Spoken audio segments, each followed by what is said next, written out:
পশ্চিমবঙ্গের নতুন মুখ্যমন্ত্রী এবার বসবেন লালবাড়িতে। কিন্তু জানেন কি, ব্রিটিশরা এই বাড়ি থেকেই একটা সময় সারা ভারত শাসন করত।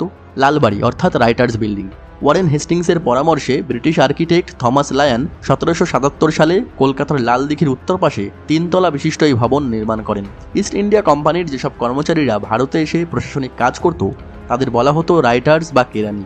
এদের থাকার ও কাজ করার জন্যই মূলত এই রাইটার্স বিল্ডিং তৈরি করা হয়েছিল।